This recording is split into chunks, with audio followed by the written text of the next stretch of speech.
No, it's not here. 0115. Okay, so we should go ahead and get going. Okay, hi everybody. We have to do the mic so that the people online can hear us. And so later on in the presentation, if there's any comments or questions, we're going to hand you a mic. It's not because we can't hear each other, it's just so that people online can hear us as well. Okay, so I want to thank you all for coming. Tonight, I'm Nadine Winters of Winters & Associates. I appropriately live in Fairbanks. This is Jamie Hampton. She's with Information Insights, and she's from Fairbanks as well. And we've been retained to take a look at the feasibility of a Prince William Sound borough. That's what we're doing. And so this first meeting today, I think you all have some maps, and the agenda is basically we give you a little primer on borough government, basically options and services. I don't know if any of you have ever looked at Title 29, which is the state statute that governs municipalities, but it's very long. So we tried to condense that into some meaningful information that might be helpful to you. And then also some of the key drivers of that economic feasibility, have a brief discussion about that. And then basically what we're really interested in is hearing what your thoughts are, your thoughts and comments, and what you hope to get out of borough government or not, or what services are very important to you, what level of taxes are appropriate, any of those things. So that's going to be after we do our presentation, then we'll do a little, we definitely want to hear from you because that will drive what we look at. Also, I forgot to introduce Grace Pleasance. She's here in the back. She's from the Girdwood Governance Association, which is very interested in this whole project. I think she's here to observe, might have some comments to offer as well. So first off, just we want to talk about the scope of the project. It's a short study period. It's a 2-month thing, so it's going to be, we're trying to condense it in. And really what the project is so that we analyze the primary cost drivers and revenue sources to determine first cut at whether this makes economic sense. Really at the end of the day, there's lots of maybe social and economic development reasons to form a different kind of government, but at the end of the day, you have to make sure that you have money to pay for those services that you want, and that it has to pencil out. That's basically what it is. So we're going to take a first look at the primary cost drivers and revenue. Study area is the Prince William Sound Model Borough, including Girdwood and Portage and excluding Valdez for now. And then really what our job is to take an objective look at the math of generating the revenues and providing services. That's what our job is. It's not to really offer opinions, but just to see if collectively what people want, if it makes financial sense in the long term in terms of a government. And then we're going to, and at the end of this, we're going to deliver a dashboard and a report on our findings. So, so first, this is what we call the local government primer.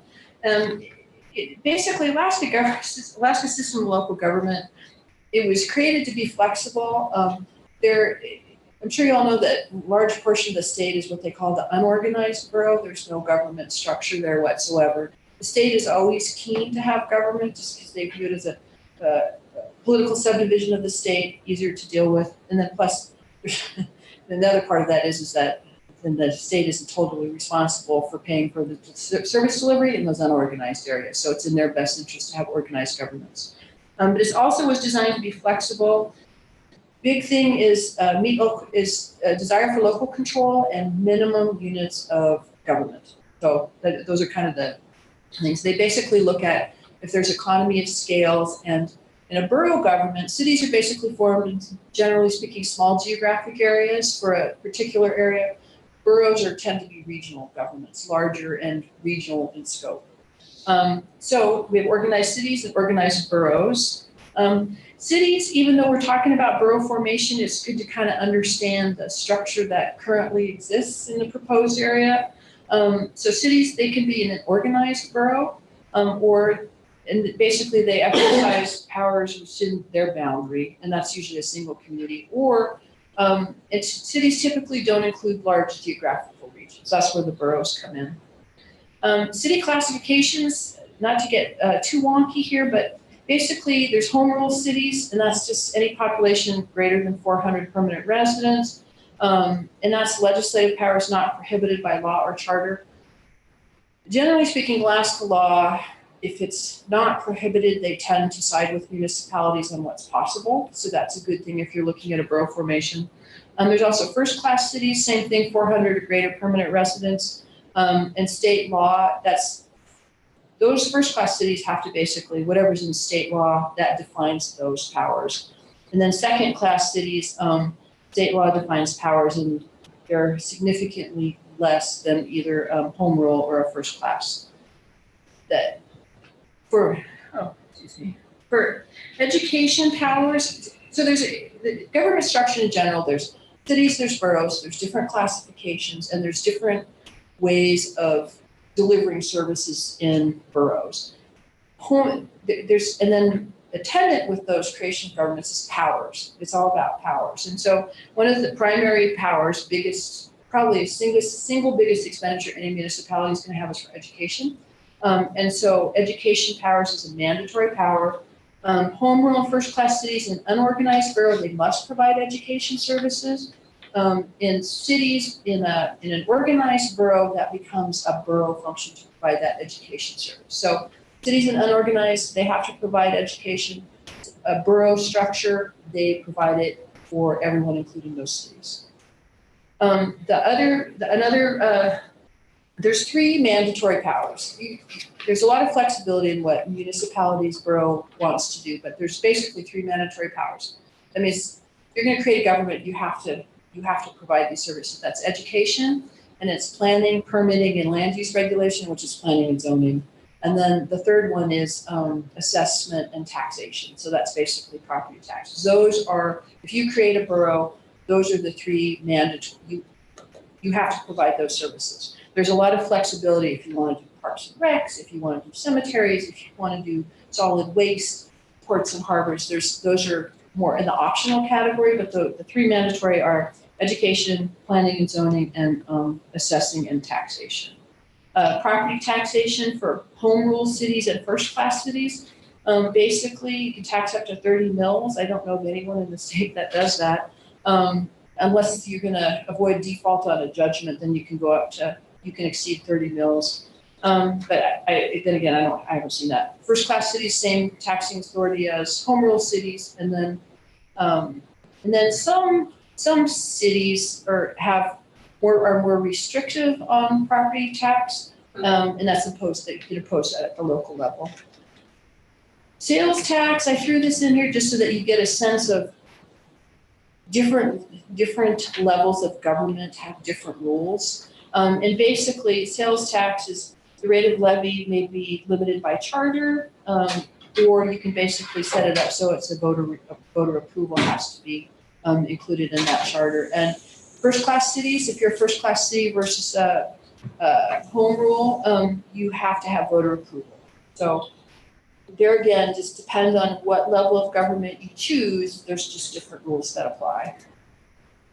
Other powers, this is just to get a sense. Home rule cities, they possess all legislative powers that are not prohibited by law. So that's in the hierarchy of government, the most flexibility. And then first-class cities, basically other powers not prohibited by law. There's more flexibility with home rules because they can write stuff into their charter, and so you have more flexibility there. Boroughs, which is what this whole project is about. So like I said earlier, they provide services and exercise power on a regional basis.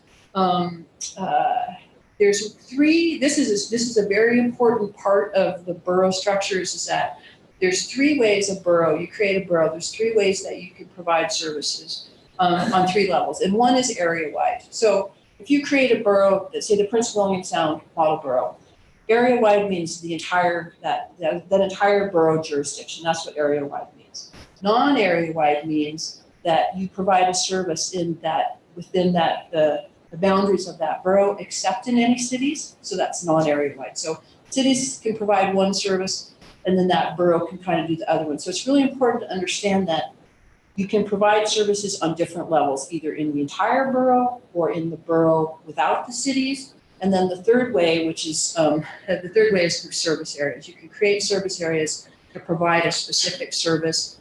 I'll give you an example in Fairbanks, because we actually have 117 service areas, which is not what the Constitution envisioned, but we don't have road powers. And so voters approve these service areas, they tax themselves, and those tax revenues go specifically to the roads in that service area. You can do that with fire and EMS. You can do it with economic development. Can be done on a non-area-wide basis. So with a borough structure, you have some flexibility in figuring out what you want to deliver and where within that borough boundary. So it's totally tied into the cities. Again, this is the important one. All organized boroughs have 3 mandatory powers. It's public education, planning, zoning, and property assessment. Public education, I think, is what we've heard just even initially is hugely important to everyone. Is about how that's delivered. I think it's generally speaking in the creation of a borough, it's a huge cost driver because, as I said earlier, if you're probably the single biggest expenditure most municipalities have is on education. And so if you create a borough, currently in the cities are paying for that. If you create a borough, it's really important to look at the cost in those areas outside the city of what it costs to deliver that education. So that's a big one. The other thing about, so now we're back. Planning, this is again for planning, planning, and land use regulation, and this is for unifying or home rule. So education is area-wide. Planning, planning, and land use regulation. The borough has to exercise that power area-wide, but there's a little bit of flexibility. You can actually, the one exception is boroughs can allow the cities to assume the powers within their boundaries for planning and zoning. So even though it's a mandatory power, the cities can do that one, whereas they can't in an organized borough provide education or property tax assessment and taxation.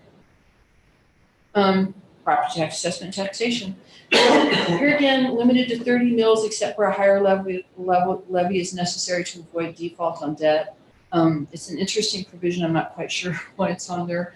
And in some, there again, if you in some charters you can write into your charter that you're going to levy property taxes or raise them, that has to be a vote of the people, or you can just basically do it. First and second class boroughs exercise the power similarly to unified and home rule, and then basically some first and second class boroughs have more limited taxing authority. For instance, voters could approve a tax cap or a revenue cap, so that's what they're referring to there. That voters have that there's depending on how you structured your government, you can give voters the ability to approve or obviously disapprove certain things. Other powers, I put transportation and just transportation systems, water and air pollution control, and animal regulation. Not so much, there's a whole list. I think there's, the state has like a 2-page table that shows all these different powers that you can assume and the different levels of government, how they do that. But I did this one just so that you get a sense of the different types of borough. If you were to actually decide that, Prince William Sound Borough, that you wanted to exercise any of these powers, that basically for the different type, what that is. And so for instance, if you created a unified or home rule borough, so the powers can be determined either by ordinance or charter. So you basically can write it in at the beginning of your charter, or you can pass an ordinance and say, we're going to do transportation. That's that unified and home rule borough. Powers in a second class borough may be exercised on an area-wide, non-area-wide, or service area basis by ordinance. So there you can basically pass the ordinance. But if you do a second class borough, then basically you have to have approval from voters or property owners. So it's important how you structure it when you think about the future. So say, you say, well, if you create a second class borough and you don't have, let's say, animal regulation or parks and recs powers, and collectively people decide they want parks and recs powers. If you're a second class borough, you have to put it out to vote of the people. If you're a home rule or a first class borough, you can basically pass an ordinance and say we're doing that. So it's just important to understand what those powers are as you create it, so that you can either have maximum flexibility down the road or limited, because then everything has to be, everything has to be put out to a vote. So that's just it's kind of a structure issue. Service areas are an interesting thing in that they're another way, especially in a government situation where that different areas of a borough want different level of services. You can create a service area basically, and have that service area tax itself for specific services that the rest of the group may not want. So you have to be, there has to be some kind of rationale for it. I'll give you another example of a municipality that has service areas. So second class borough, and they don't have fire protection and EMS. So what they basically did was create different fire service area commissions. They're voter approved, their boundaries are approved, and part of their mill rate is specifically goes to that fire and EMS. So it's a way of delivering services. It's a way of basically making a disparate level of services in one government situation. You can kind of, it's like a puzzle piece. That's what it is. You know, local government is like a big puzzle, and you put these pieces together, and then hopefully you get at the end of the day, it's a picture that everyone is happy with, or the majority of residents are happy with. So you can, that's what the value, either both the value and the hindrance of service areas are. Like, I think Birdwood's a good example. So Birdwood is part of the Unified Municipality of Anchorage. And so Birdwood wants certain services provided, and so they are their own service area. They're basically a service area. Now, so people in Birdwood are part of that service area. They have a mill rate that's specific to that service, and I think it pays for fire or police and fire. And so what happens is that that portion of property taxes goes specifically to spend on those services in Birdwood, and other people in Anchorage, even though they're part of the municipality in Anchorage, that's their way of getting their services and choosing to tax themselves for it. So we're still part of the Anchorage thing, but they can have a different level of services because that's what they desire. So it's a kind of a interesting, it's actually thoughtful. I have to say the framers of the Constitution are pretty thoughtful about this. It's a good way to, I guess, have your cake and eat it too, in some ways, so that, you know, people that want different services, you can basically do that. That also makes looking at the economic feasibility of a borough kind of tricky because there's so many variables. So that's one of the reasons we're here tonight, is we want to understand what people want so that we can start putting the numbers to it, see if it pencils out. But there's a lot of variables. There really are. It's a system that is designed to be flexible and have maximum local control. So that's why the service area is kind of a big thing. It's a good tool. It's a good tool that might help you get where you want to go. And the other interesting thing about service areas is that once it's basically for services not provided by a borough on an area or non-area wide basis. And then and it has to be a higher or different level of service.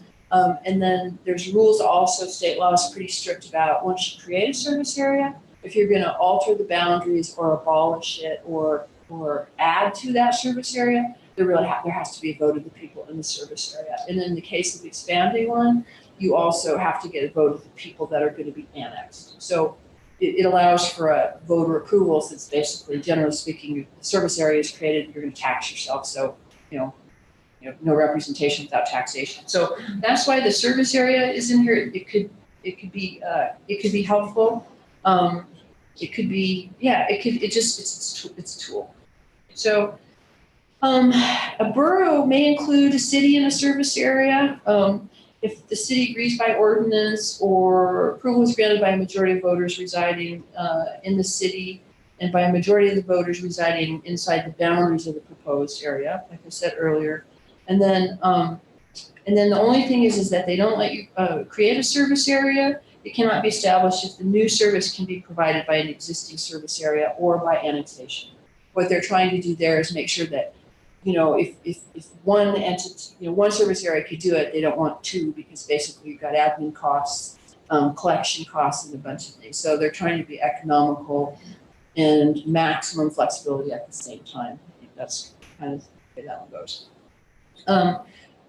Service areas, if voters reside within a service area, the service cannot be abolished or replaced by larger without a vote of the service area voters. And then in a first-class borough, the assembly can exercise the power in a service area, any power granted by a first-class city. And then also in a second-class borough, the assembly can exercise in a service area any power granted. And then there's the provision that the exercise of power is approved by a majority of the voters residing in the service area.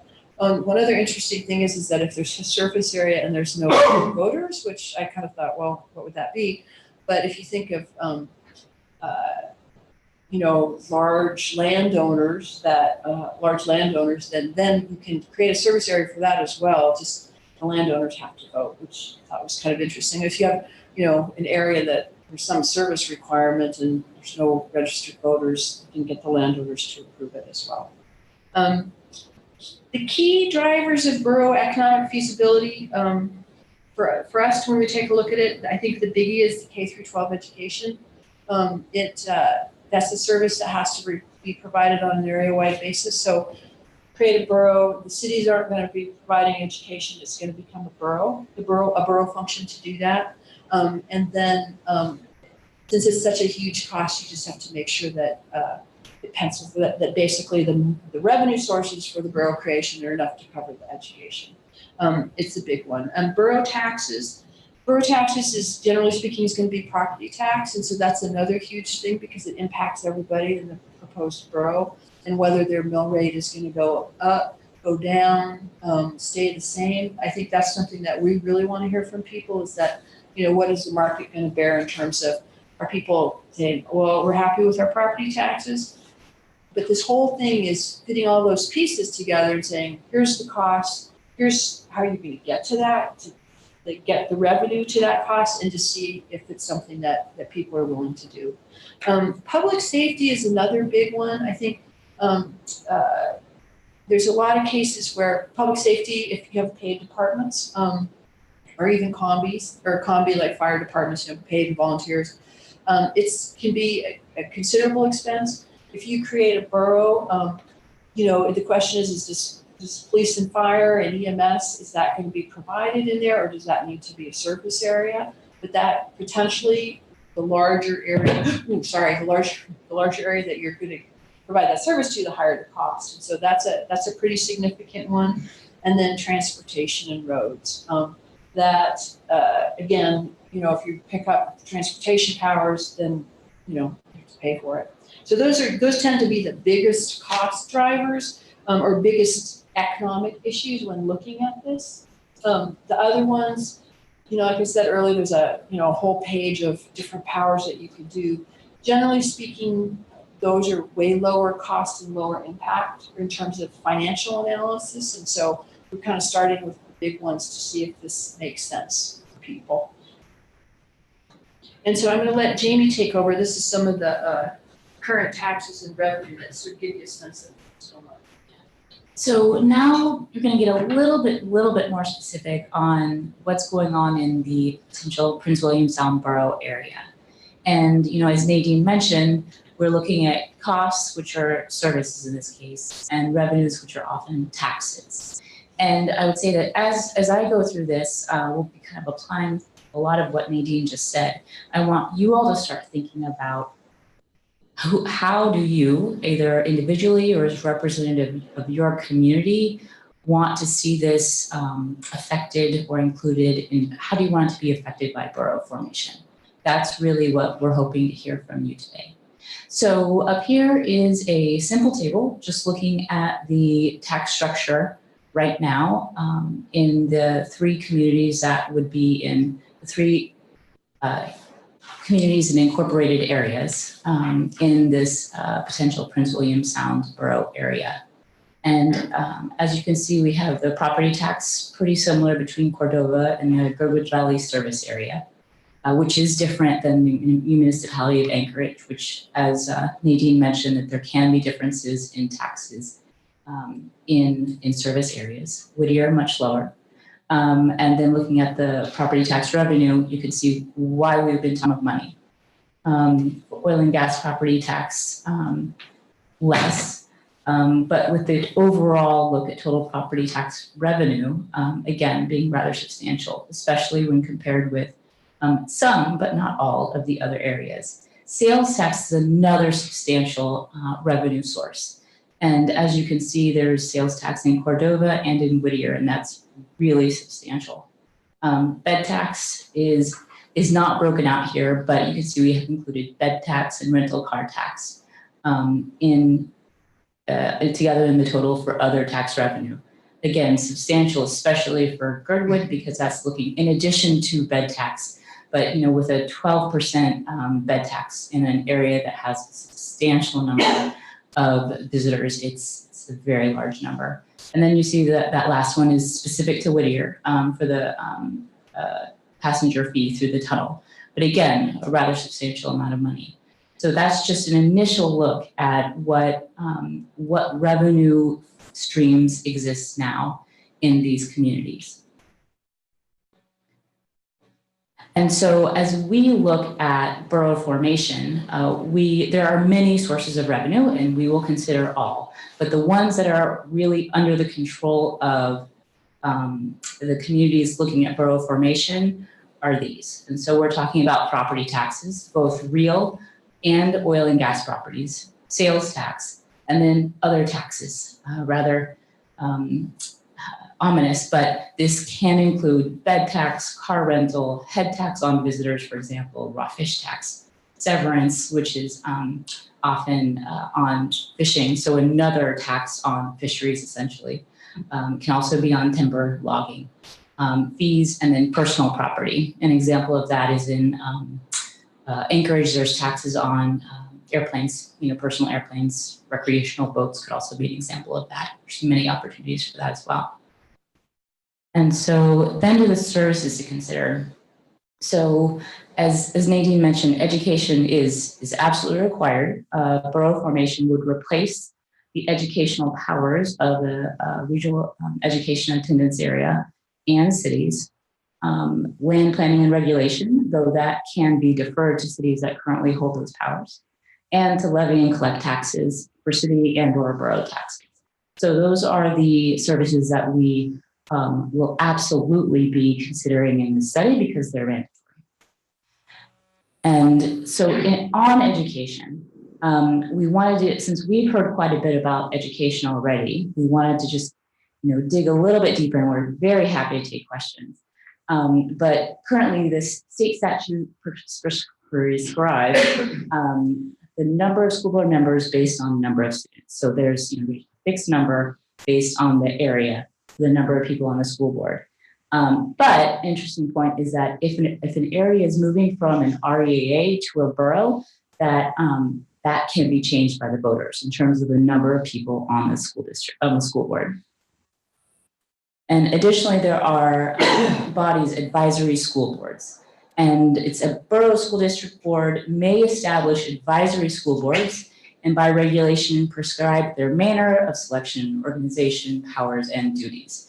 Just to show that, at least initially looking at the statute, that there is some flexibility in how that takes place and how local autonomy can be maintained. So other services to consider, and these are all optional. We've listed them because we found in reading through the previous meetings that communities interested in their Prince William Sound borough have mentioned. We found a lot on economic development, public safety, transportation and road maintenance, port and harbor, some on solid waste, parks and recreation, and more. And as Nadine was mentioning, since these are non-mandatory, these can be applied in a number of different ways. So they can be area-wide, they can be service area. There's a number of ways to consider these, and it becomes especially important when one considers public safety, for example, and what it would mean to have an area-wide public safety power. That would mean providing police, EMS for a huge borough. So there's a lot of considerations that go into that, and the discussion about service areas, we think, is going to be one of the most important things that needs to continue, because that may provide flexibility for a Prince William Sound borough that will make this feasible. And so before we start on the discussion topics, I did want to ask if there's any questions on what we've talked about so far. What kind of a government do we have in Cordova now? And I'd also like to know what the comparative populations are, say, between us. Who knows what kind of government there is in Cordova? Home rule city. Right, home rule city. And let's see, so Girdwood, I think, is just under 3,000 people. I believe Cordova is, yeah, right around there. Whittier is much smaller. I believe it's, less than 500. And so those are the population centers that are in incorporated areas. And were Girdwood to, proceed with, with this borough formation, they are also planning on being an incorporated area as well. Though that's not been decided, but.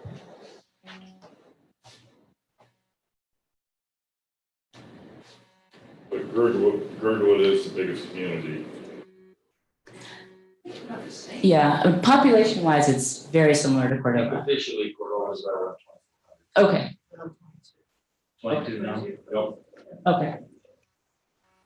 Our cost of living here is substantially higher than any of the other areas. Okay. For the taxes we provide in that graph. The assessed value of Girdwood looked like about quadruple, Fancy laws, big chalets, do that closer to 100% highway. true value on that, because Mhm. that's what they assess. Yes, we were just looking at those, So I think it was stated to us before, and I could have misunderstood it, but any taxation that is currently being done within an organized area, if a borough gets formed around that, the borough is responsible for collecting those taxes, but all that tax revenue goes back Yes. to the city, and the borough can't Exactly, yeah. decide Yeah, not to this- do, yeah. not to tax for this, or can't. The cities can have their own mill rate and borough would do the assessment and the collection, basically the taxing part. And, but the cities, so like in Fairbanks, we have 2 first-class cities within a borough. They have their own mill rate. One of them has a sales tax. Basically, in that, whatever mill rate they assess themselves, that goes. And if there's goes to those cities. So say if someone's looking for a property tax exemption, they have to go to the cities. They have to go to the cities and the borough to get that. So you get to keep your mill rate, basically. Does that make sense? And then, Oh, So that's it's not just mill rate, they're more, you're right, you brought up, yes, you keep bringing up property tax and that, but there are yes. many other revenue streams. Yeah, and so the tricky part then becomes, what that area-wide or that borough area-wide mill rate would be and that's that whole question of what the market will bear. So, what it's gonna cost, what that borough mill rate has to do, and then add it to the city's mill rate, and then, you have to see if it's affordable and if it makes sense. So like things like sales tax, would the city still handle their own sales tax or would the borough collect it? I think on sales tax, if it's not area-wide, then the city collects and keeps it. But property tax is the one that's that area-wide mandatory power. So in that case, yes. And then pump station 12, because I know that would be oil and gas revenue. Would you include that? We, We're gonna have that discussion, and so that's on there because there was a study in 1997 by North Economics, and in that study, they were considering a boundary that basically, that was their northern conversation. So we put it on there so that everyone can see what's been considered. yeah, it's more of a reference point. I think it's 44 miles. I think it's 40, what that does is gives you 44 miles of pipeline. And just the oil and gas taxes are different in that they're taxed at 20 mils. And if there's an organized borough, basically, whatever the borough or the city's mill rate is, they get that portion and the state keeps the rest. In the unorganized area, the state keeps the whole 20 mils. So it's something to look at because it could be, a revenue source. And the state essentially, and the oil companies don't care because someone else gets the money and it doesn't really add or subtract to theirs. The state would probably, on one hand, they encourage the formation of boroughs, and conversely, whatever oil and gas, property you put into that borough, they're going to get less revenue. So it goes to the borough first, and then if Yes.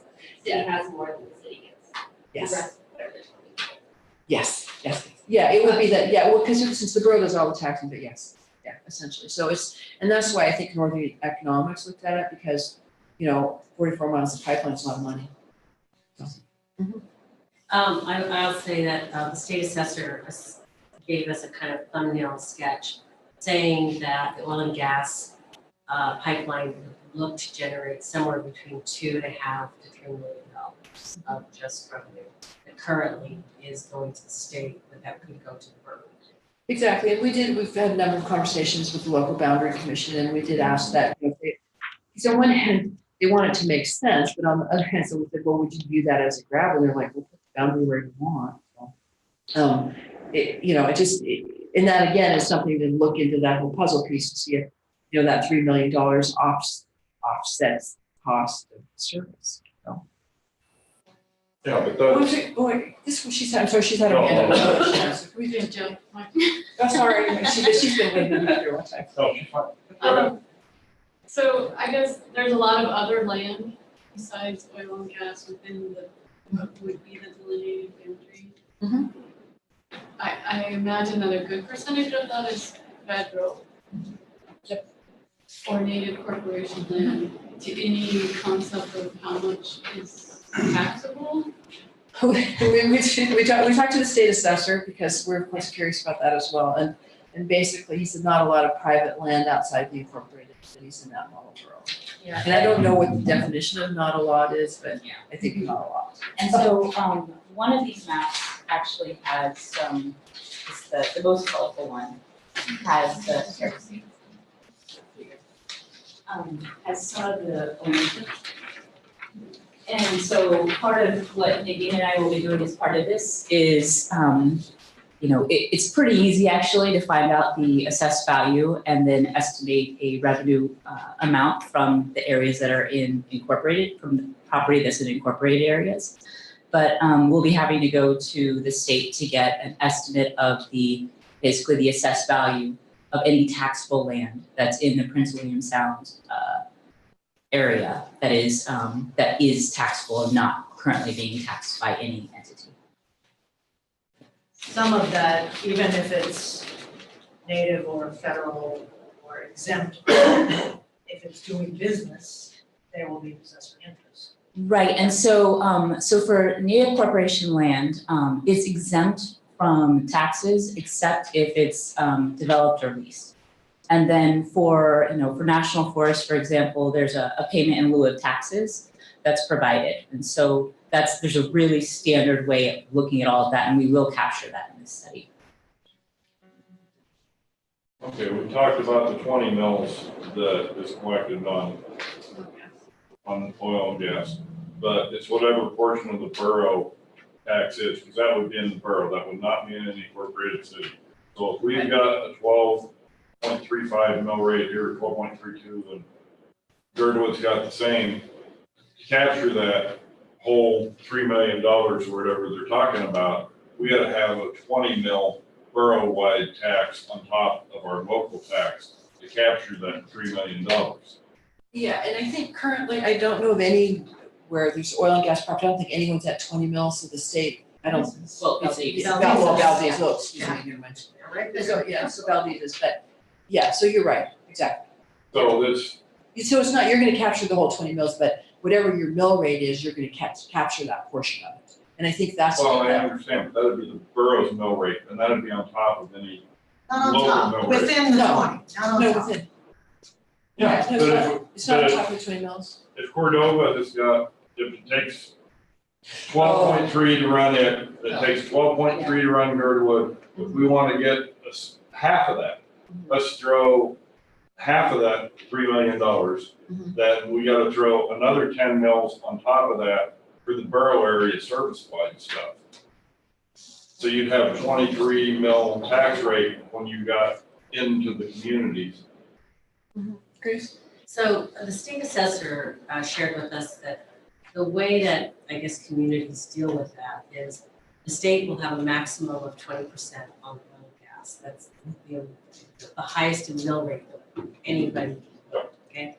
And he said that the communities representative of Cordova or Girdwood or Whittier would be able to then have exemptions to the mill rate. I mean, So to the exceptions of your community, I guess Valdez does that today. So we would be probably going under that same model. So the pipeline would be basically assessed at 20 mils. And then the respective communities would have exemptions to, let's say, compensate to their respective mill. So in your case, you have 12 and a half.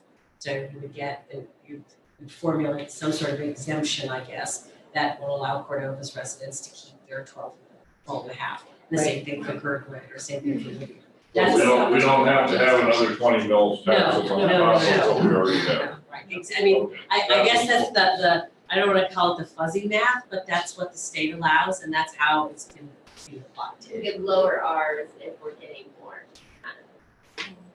Right, yeah, it's like, if you look at like Alaska Taxable, which is actually kind of an interesting document, you look at Valdez and all that oil and gas tax revenue that they get, and then you look at what all their exemptions are, they're huge, and so that's how they protect their residents while taxing the oil company. So you can do it through an exempt, I wouldn't call it fuzzy math, but maybe new math. Okay, all right, let's Maybe new math, we'll call it new math. So there's ways to deal with that so that you can capture that and not create an undue burden on your residents. I think if you look at Valdez's, with their full and true value, they're like 52, almost 52% is in exemptions.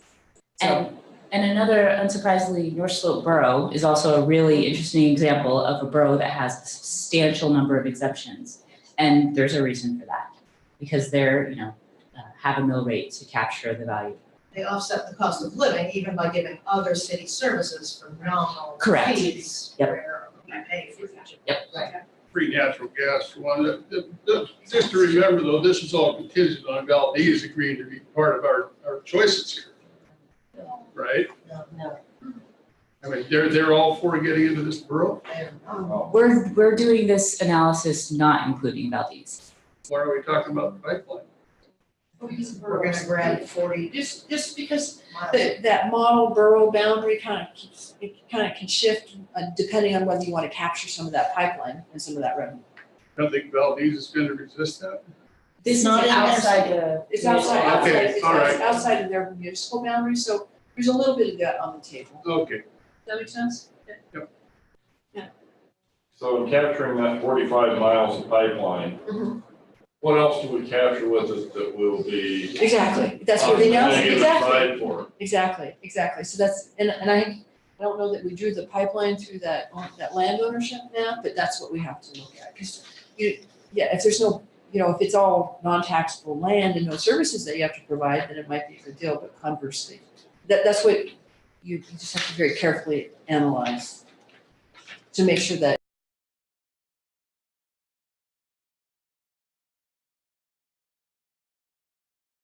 these was part of the initial discussions, and then I think that they decided that they didn't want to be included in this analysis. Well, I, Oh, yeah. why should we take everybody, it's an allied community? Oh, well, I think proximity and geographically that, one could certainly make the case that, Yeah, but it's different. yeah, that's true, but, it depends on how you structure it too. It's not Prince William Sound. Different offers diverse economies. So, Yeah, that's the boom and other bust thing, here. yeah, that's the other thing, and I think we're gonna look at the math, that's what we're looking at. Your guys' decision is whether it makes sense for you as communities and whether, the service level is something that you're comfortable with and whether the cost and the revenues are so. So we're gonna do the math and the analysis, and then you guys as communities decide what you get to decide, well, not get to, you obviously decide what you want to do. So that's what we're trying to do is give you the variables and say, if you do this, this is what it's gonna cost, here's what the impact is. So that's kind of what our job is. Would we have the ability to vote into the borough or not? Having been a victim of not being able to vote when I was annexed into the city, I would hope that we at least get to vote community-wide here on that. And what's that 15% rule? Well, so there's actually a couple stages. First is the petition. The petition that would be put in for Borough Formation. And that requires a certain percentage of signatures from, I believe it is voters who were registered to the last general election in incorporated cities, first class and home rule, and then also at least 15% of of that same category of voters, registered voters who were in the previous general election in the rest of the borough area. So that's the first step. The second step, if the petition is accepted, there is a area-wide election or a vote on yay or nay on proceeding with borough formation. Rather than city, area-wide, you're referring to the whole. Correct. Yep. It is, and it is different. Certainly, it's different than annexation. But you're correct. It would be area-wide. So we could get grabbed. I don't know who we is. 12-year resident of Cordova, 68-year resident of Alaska. Mm-hmm. Mm-hmm. Well, so the other thing too is is that the local boundary commission, when they review an initial petition, look to see what the responses are from the affected communities. So that's very much taken under advisement. And the area-wide vote is the last step. There's a number of steps before that, looking at what the positions are of communities in a petition area. I can't understand the advantage of going into a community, into a borough. We've had a borough study back in the 80s, and they recommended that we didn't do it. So I will say that, so the purpose of our study is simply to look at the economic feasibility. And so we are not, which is why we haven't talked about it. Our role at this point is not to make the case for borough formation. This has been precipitated by interested parties who have, individual or community reasons to proceed with looking at the possibility of this borough formation, but none are interested in going any further until there's some clear evidence that this is even remotely economically feasible. So that's the first step, and that's what we're doing right now. If anyone from the audience talks, can you use the mic, because I'm getting. I got a statement. You said that you weren't interested in, you're not interested in promoting this. You're doing a pretty good job promoting. And so your statement there is totally wrong. Okay. And also, I noticed you guys are talking a lot about Cordova, Whittier, Girdwood, Valdez, but you're not mentioning anything like Titanic and Geneva. Yep. Are we exempt from this already, or what? No, you're not. The point is that we're mentioning the incorporated areas because that's the only information that we have right That's the now. only place you're gonna get money from. Because So, currently, if you look This at is our not budget- about me, I just know. a sec, okay? I'm just Yeah. talking about the borough, because currently right now, the villages are struggling with income period. And if you throw taxes on us, you're gonna just come and steal our land. Because you're gonna assess it. That's why exactly, we're against it. that is exactly what we want to hear. That's why we're having this meeting, is because we want to hear perspectives on. But you're not even talking about our villages, that's what I wanted to say. We're looking at rent. We're seeing rent. So then, don't not talk, because we have to use the mic.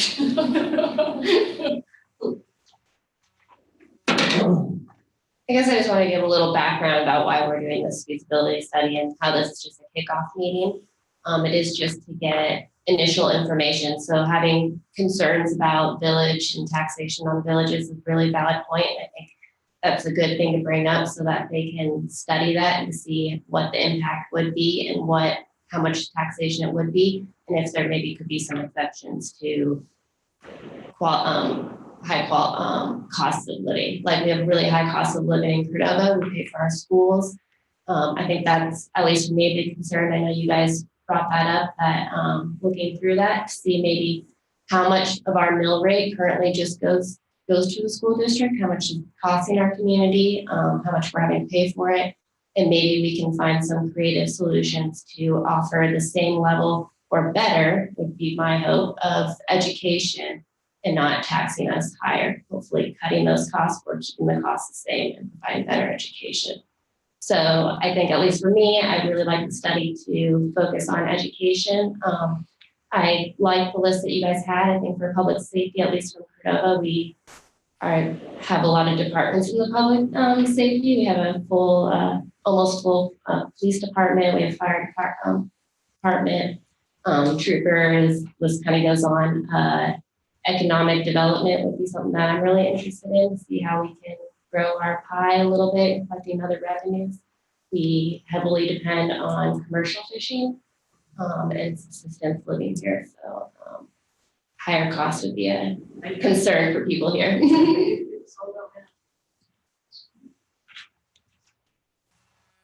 We're also talking about another level of government, and I assume that you're adding that into the equation of another level of government, as well as the debate as to where would the head of the borough be, because transportation is from Cordova very expensive. Also from Chenega and to Titlic, transportation is not readily accessible. All you have to do is live here long enough to know when the ferry's gone for a month. It's like closing your stores down, you don't have access. So you would need to have a government that's very responsive to all of the communities, and I don't see how you could make it equally accessible. If it were here, then Girdwood would feel left out, you know, that ask somebody from Girdwood to come to Cordova, to the head of the borough. I don't think that would go over very well. So I think actually Girdwood wants to give it away. Yeah, well, and how about this? Yeah, I would say this, the Girdwood Governance Association, which is a nonprofit group of public folks. I mean, we're private individuals and we formed a nonprofit to just, you know, have this discussion with our community and also explore with the Prince William Sound community if there is an opportunity to look at the economics. We've made it very clear that, you know, there is no city of Girdwood today. And if we can get there and the numbers look like they're workable, it's most likely the city of Girdwood wants to worry about the city of Girdwood for at least the first 10 years of its formation. We've talked about Lake and Cordova possibly having Cordova be the head of, or the seat of government, or the borough government. And then maybe, you know, amongst our Prince William Sound neighbors, whether it's Whittier, maybe a floating seat of government down the road. I mean, we're all very flexible about this conversation. We're hoping that technology and other vehicles can help us communicate and have a readily, you know, let's say efficient form of government on the borough level. I think we respect, from certainly the meeting we had in June in Girdwood, we have very strong communities in the Prince William Sound. And we saw that local government and autonomy is very important for these communities. And the same thing goes for Girdwood. We would like to have Girdwood be very autonomous to the borough and the other communities in Prince William Sound. So it's not our intention to be talking about seat of government. It's not our intention. We're interested in becoming a city of Girdwood and through a vehicle possibly called Prince William Sound Borough. I understand this, but the Girdwood Governance Group is a very small sliver of the population of Girdwood. Well, today we are, you know, Girdwood is sitting slightly under 3,000 people. In the last 6 months, we have conducted a survey. We've done newsletters. No, I understand, but I'm not arguing, I'm not trying to throw up stuff. Oh. But if this all goes down and then we put the seat of government here in Cordova, and for land use stuff or for whatever, people from Girdwood are finding they're always having to try to come over here to deal with the bureaucracy, to get stuff done. How long do you think it's going to be before the people of Girdwood want to hold a borough-wide vote to move the seat of government to Girdwood so they don't have those problems. I mean, and this, I'm not saying this bad against Girdwood, we did the same thing, you said there, we had the votes. But I think we've already, from our initial meeting, I mean, we're looking at having a very minor layer of borough government. And though we know that the borough has to be in charge of education, we understand that it can be a waterfall to each community. I mean, Girdwood is very proud of its school district. We have one of the best school districts in the Anchorage School District. We're also very concerned about our planning and zoning. We want it to be local. When it comes to public safety, we currently have now, we're contracting with the city of Whittier to provide our police service. When it comes to transportation and roads, we have state highway in our community, and we also tax ourselves for our own road service. So we're very autonomous today, even with our relationship in Anchorage, and we looked at this borough to also maintain that autonomy. So I hear you, but you know, again, it's whatever this borough or however we as communities decide what this borough will do it is how it will govern us as communities.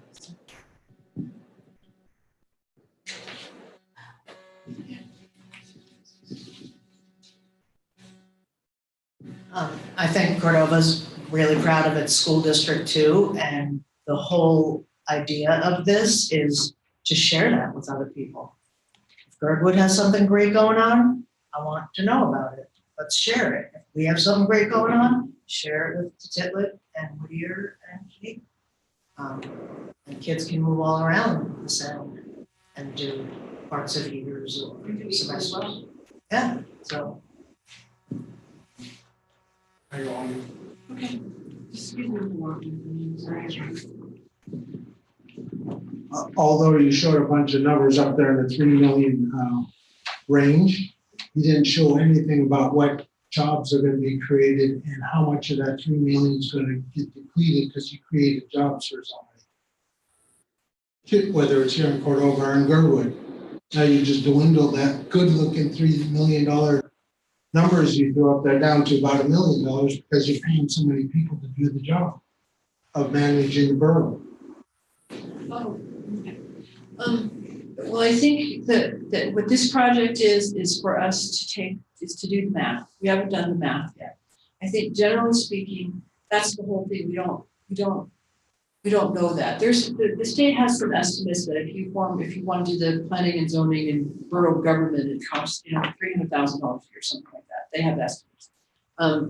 They do also provide grant money to create boroughs as well. So we haven't done the math, and so what we were just trying to do is show here's existing what tax revenues by the incorporated communities are, and we haven't done the math. So we don't. And this is just the first meeting, and then that's the plan is to look at that and do that analysis and that financial and how many jobs is it going to take, what is that going to cost, and whether, and what kind of a mill rate or other sort of tax rate is going to be required to do that, and then whether that's palatable to all the communities. So, yes, that's what we're going to do is look at that and not. So that, because this is concept right now, and so what you really need is what the impacts can be. So that's what our job is in the next 2 months. At least, get a sense of that. Also, I think it's important for the public to know, from what I know, the lady that is in Girdwood that is heading this up lives in Seattle. And she's not getting her way with the municipality for property she owns in Girdwood. And that's where that came from, is my understanding. I think it's a long and checkered history, but Grace has a comment. Yeah, I live in Girdwood and I'm a lifelong Alaskan, and I also have a residence in Seattle. And I'm part of the Girdwood Governors Association. And so I've looked at my community, and that's why my neighbors and we got together to form this group to explore the idea of what would it look like to have a city of Girdwood. Girdwood was its own city up until 1975. We were annexed by Anchorage, and Girdwood voted twice to not become part of the city of Anchorage, and we were annexed in 1975. So it was dissolved by the state of Alaska, and we have become a subdivision of Girdwood. We have Anchorage. We have service areas like Nadine and Jamie have explained, and we basically do a lot of our own services today and provide the services to the people of Girdwood. So.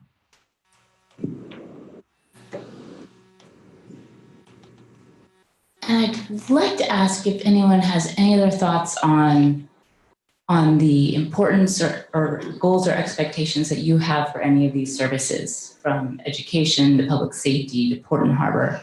Because as Nadine said, these are only a few of them are mandatory, and so we need to know where to focus our efforts. Education's one of the mandatory ones we've got, so that can't be shuffled off Right. to the local community. We're minus one school in Girdwood that they're currently being bused to Anchorage in, so we'd be responsible in building another school for that. I'm kind of gray on this, and I haven't had a chance to look back at it, but I remember reading in one of the other studies before that the state funding formula changes between the funding they give to a home rural city as compared to what they give to a borough, so we may be getting less per student. It's one. Yes, we'll definitely check that. I think it actually doesn't change by level of government. Because they want to encourage, it's set up to encourage formation of boroughs so that you can do away with RDAs. But it was my understanding that their expected shortfalls to be made up with properties and taxable Okay, stuff within the borough. yeah, and I break my own rules. I'm so sorry, but state statute generally for municipalities, they have a minimum contribution, which is like 4 mils, I think. And the only thing is, I don't think it changes between what type of government.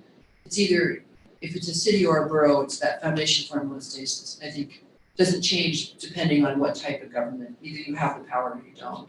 Oh, but that's what we can put in, but the state has Oh, yeah. money they put in, and that's the money I'm talking about. Yes. The Yes. first student funding level, and I Yeah. think that changes between Yeah. a city and And a borough. that basic student allowance, I think. Yes. Yeah, and we'll double check. No, that's part of the math, though. So I think I would really like to see economic development in order for these communities, all of these communities to diversify and grow, not necessarily population wise, but just quality of life wise. I think that's pretty important and something that is difficult to do at a city level. Yeah. So I think that's really important, something that I really hope you all can do a good look at. And I also look at this project, this study you're doing, as the first step in answering these questions and concerns, and what we should be trying to facilitate right now is what is it that is getting our concerns riled up or there. So instead of trying to figure out what the answer is, we let you do that work and we give you our concerns. So I really want to see economic development. I'm kind of curious at the port and harbor. I'm not sure how that would even, I don't even know how you do that. So that one might be something that might be interesting because both, definitely Whittier and Cordova, that's a huge assets and huge facility that helps our communities. So that would be an interesting one.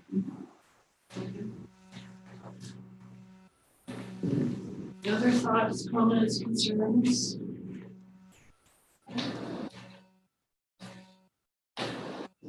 Just one question, who's funding your project here? City of Cordova, I think, and Whittier and group of governments. A combination of the three communities. Is it in the form of a grant or Contract. contract? Contract, yeah. You say this is what you have to do, and, let's go forward. Okay. This is Grace Pleasance from Girdwood. We had an RFP that went out to 5 Alaskan economic analysis companies. And this was after the meeting in June 20th in Girdwood. Out of 5 economic companies or economic analyst companies, we received 3 respondents to our RFP. And after a really thorough review with Whittier and Cordova and ourselves, we selected Information Insights. And we have been instigated a contract with 3 parties to provide this work. Yeah, so it was a competitive process. Brought that part.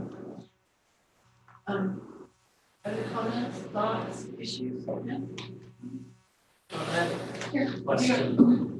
So one of the things that you talked about was how home rule cities can basically do anything that's not prohibited by state law. So that's something at the city that we look at the list of things that have to be abided by for home rule cities.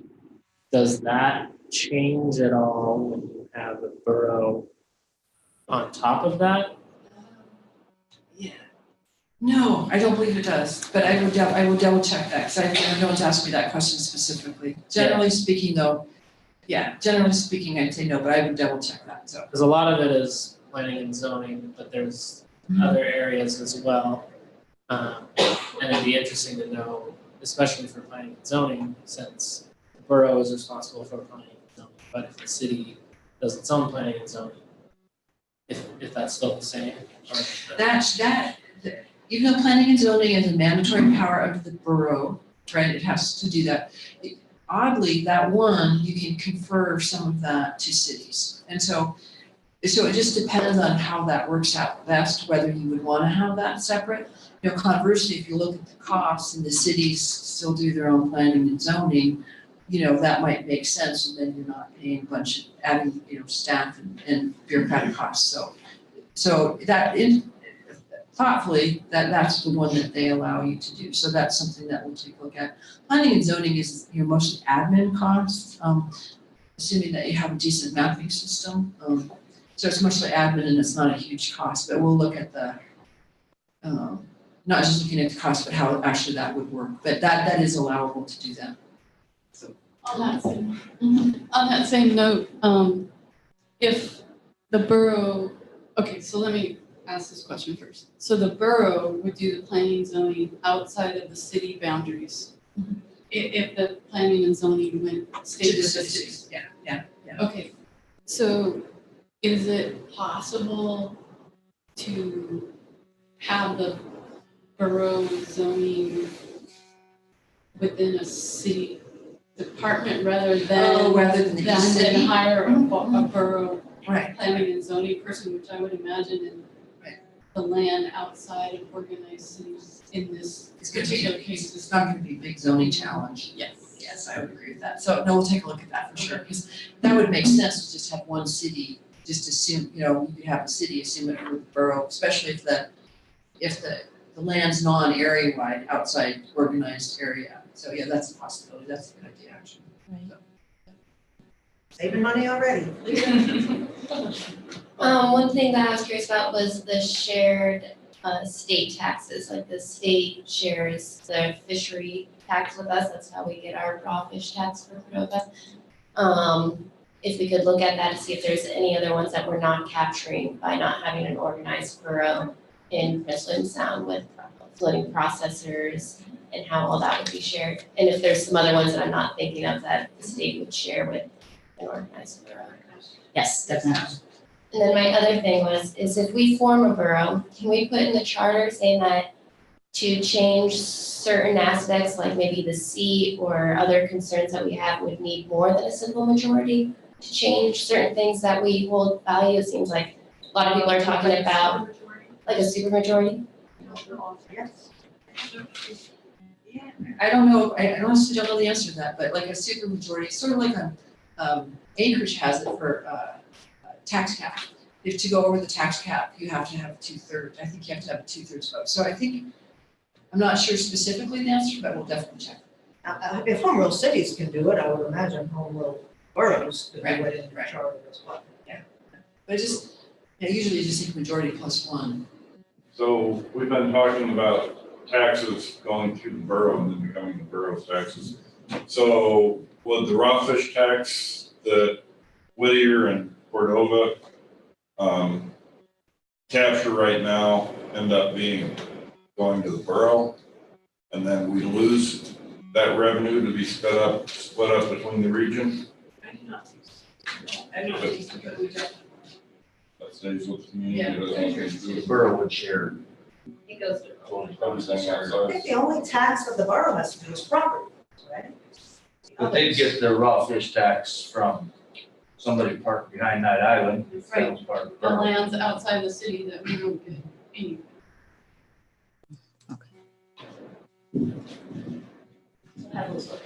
Yeah, it's good, yes, it's cool stuff. Yeah, and that's what and these are good comments and good thoughts, because that's what we do need to look at, because there's a whole bunch of different ways to do this. And the devil is really in the details, so. And that's, so you guys should give me, so definitely take a look at that, so. Other questions, thoughts, comments, focus? Here, pass this to you. I just had a question.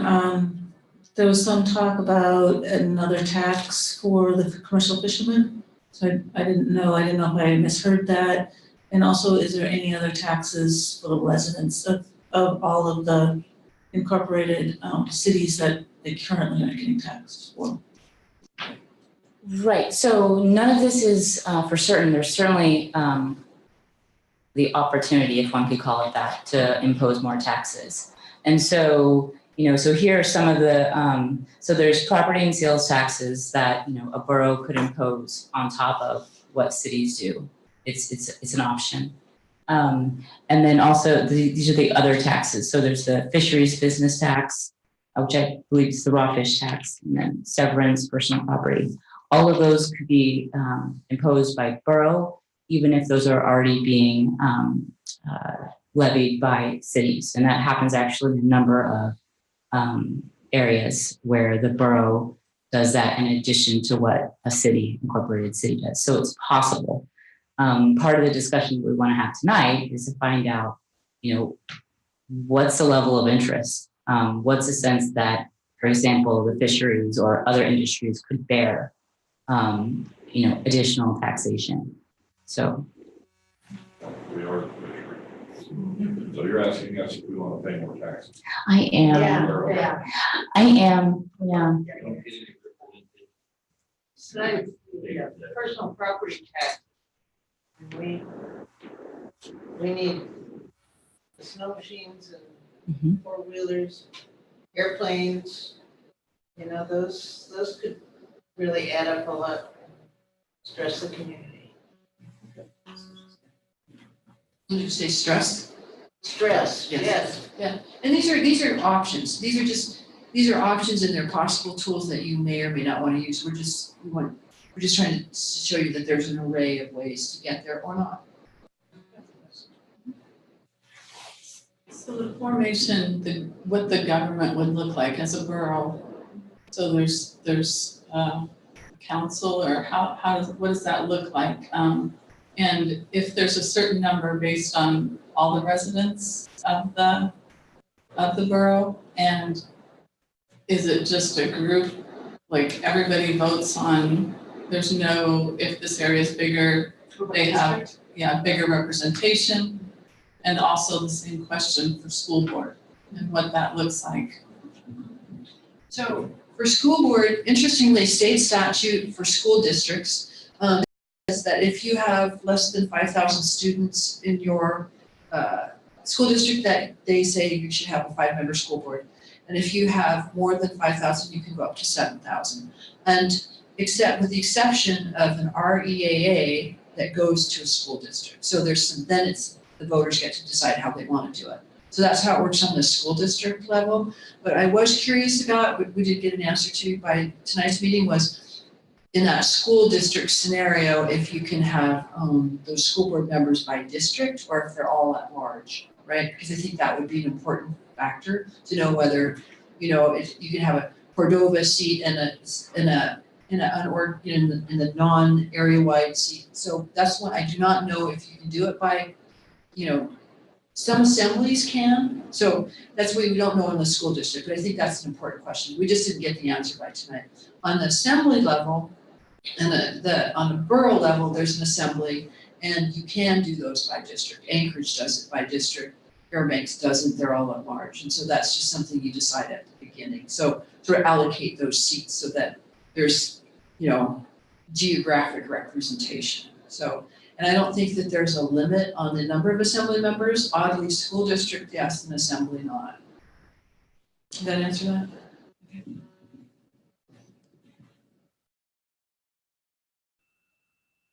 Are there any other, yeah? Okay. Yeah, just looking through my brain, I'm trying to think now what it was. I don't know. Oh, since there are so many options that you're looking at, when you put it all together, will it be in different levels, different functions of the borough? If it's gonna be set up this way, it's gonna cost that much. If it's gonna be set up that way, it won't work economically. So, yeah, you'll lay out the options of what would work and what wouldn't. Right. If it's not gonna work, you would tell us. Yes, so we'll lay out the options, yeah, and it would show, and so also the idea of setting up this model that one can change is that, you know, we would return it to you so that you can adjust, you know, mill rates, sales taxes, you know, the level of services, area-wide, you know, service area. So the idea is for this to be, you know, for us to use it to make an initial determination. But, you know, our determination is not really the decision on economic feasibility because, you know, unless it's the case that, you know, there's just no scenario where there's enough revenue to cover the services. If that's not the case, then it really becomes an issue of, you know, political feasibility. Is there willingness to pay a certain level of taxes? You know, are taxes going to be higher? Is there any willingness for taxes to be higher? And that's certainly not our call. That's the community's call. But since there are so many variables, that's why part of our team is an Excel expert, because you want to be able to play with it somewhat, you know what I mean? It shouldn't be a fait accompli. So you can say, well, we want to do this, we don't want to do that. And so hopefully that's the idea, is that put it in a format that people can make reasonable decisions. I just wondered if, so when you're coming up with the economy or what it's gonna take to sustain a borough government, will you then also try and weigh, you know, which city jobs might go away in those places so that people will see that maybe it'll take, you know, 3 or 5 borough employees total, and we might lose, you know, 3 or 5 city employees in each place, possible. I have no idea. And I would say that we may not be able to do this in the initial phase, but that's something that we specifically mentioned. If there's a general sense that there's economic feasibility, to then start looking at what would it mean to streamline, and streamline would mean reducing jobs. Yeah, and that's kind of another thing that I am having a hard time grappling with, is what sorts of benefits are unknown at this point. You know, are there things that as a borough, something that the city is currently responsible for can, you know, now be done by the borough far more efficiently? And I'm sure there's some things we can look into now, but I can think of some examples of things that, you know, we might not discover until later. And then the other thing too is we're only looking at the financial feasibility, and it's hard for me to think about there's some political advantages as well for the city of Cordova specifically, or anyone else, you know, in Prince William Sound, to have a say in what goes on in the other side of Prince William Sound, or what goes on, you know, elsewhere that has a lot of importance that we don't have now. I guess there's no way really to, I guess, you know, put that in financial terms, but that is something that is on my mind a lot. Well, yeah, there has to be a compelling reason. And, yeah.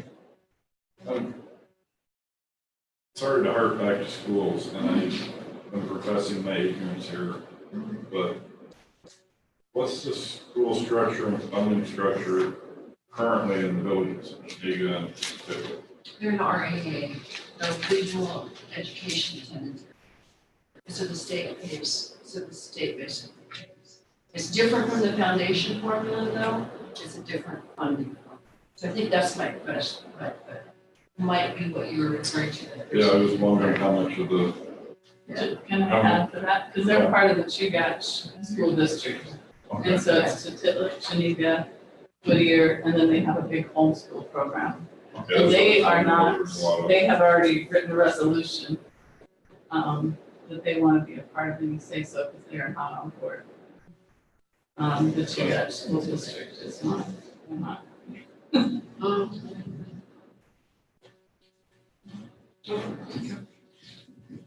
Cordova's already, wow. Cordova's already heavily taxed for the services that we receive.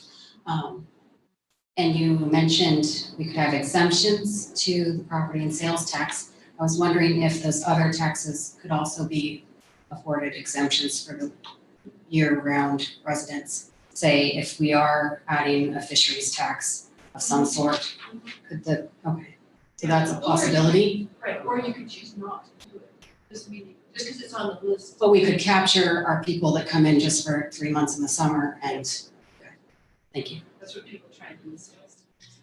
Yeah, and personal property as well. Personal property. Mhm. Yeah.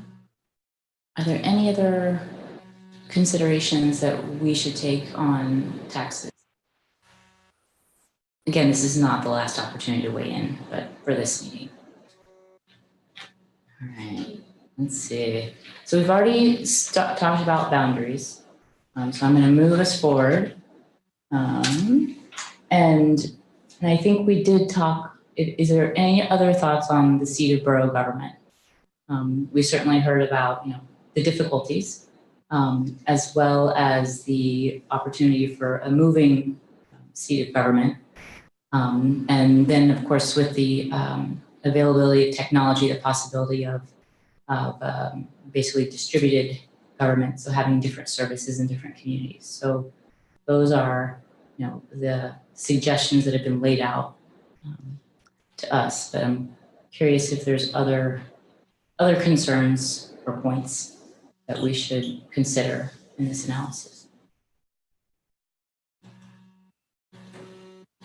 Okay. We don't want it in Anchorage.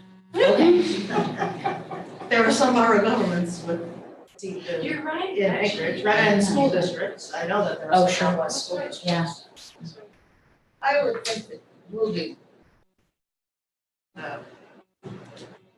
center of the borough would not pencil out very well, because you're asking people who are borough employees to change their place of residence from city to city as it moves around, or you're having a complete change of staff. So I would say that's not particularly feasible. So again, you have to face the issue of potential competition.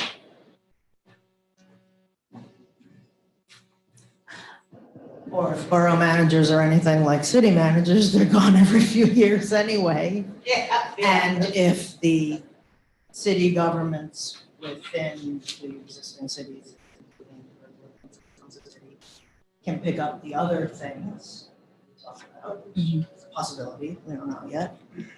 Then maybe it'd be one person moving. Or I don't know. Just about the seat of the borough government too, it was located in one community. I would think that the borough assembly maybe could have their yearly meeting and have that maybe switch throughout the communities. Maybe it switched every couple of years, maybe every year, but really using technology to hopefully, I guess property tax would be the one thing that you'd have to go to a borough maybe to pay, but it seems like you could go to a city governance and they could maybe forward it through or do it online. And then for the seat of government, I would I think Cordova would be an excellent location. We might not be the highest population, but we do have Native Village VAC in Cordova. We have forest rangers, we have troopers, we have a lot of services for this little town, and I think we're a good connection for the rest of the sound if we can keep our ferry. And that should be a priority. Yeah. All right, let's see, that's it. So before we close, are there any other suggestions or thoughts that you haven't been able to share yet that you want us to take away? I was curious, so like, are you all gonna come back and go through the final product with us and maybe flip up that Excel spreadsheet so we can put some numbers in there, check it out? Is that part of the contract? I don't know. So it's unlikely that we'll come in person, but we will certainly see about using some technology to go ahead and display what's being proposed. Yeah, and especially using that dashboard. And it's certainly an opportunity to show real time. Okay, well, so let's hear some suggestions about changing what's being proposed. I just noticed that you had 2017 numbers. Mm-hmm. And it's been a tight state economy, obviously, lately, so a lot of cities have gotten creative and done different things, so I thought that Whittier had something about a head tax on boats. I mean, on the cruise ships. Do they not? And I didn't see it. Yeah, it didn't show up in Alaska tax bill. And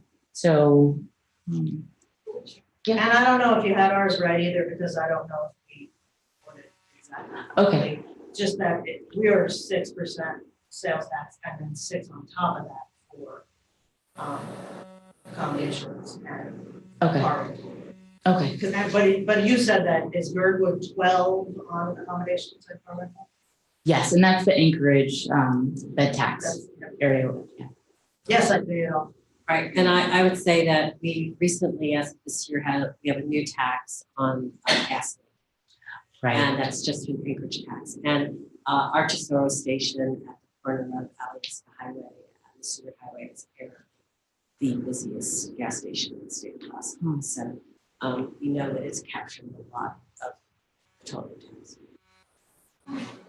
And was tobacco or alcohol or any of that on there?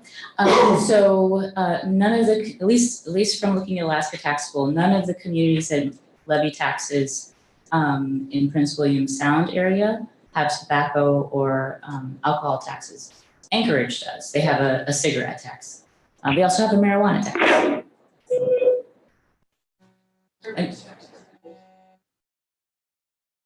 I know that's one thing you can buy in Cordova cheap. Cigarettes. Cheaper. Great. I don't see. Well, if there's no other questions, we'll go ahead and close it. Thank you all for coming. Yeah, and thank you for your questions and your comments and your thoughts. That's what we really need. So, thank you. Thank you. Hope you didn't feel attacked. I'm sure that's you. Oh, God.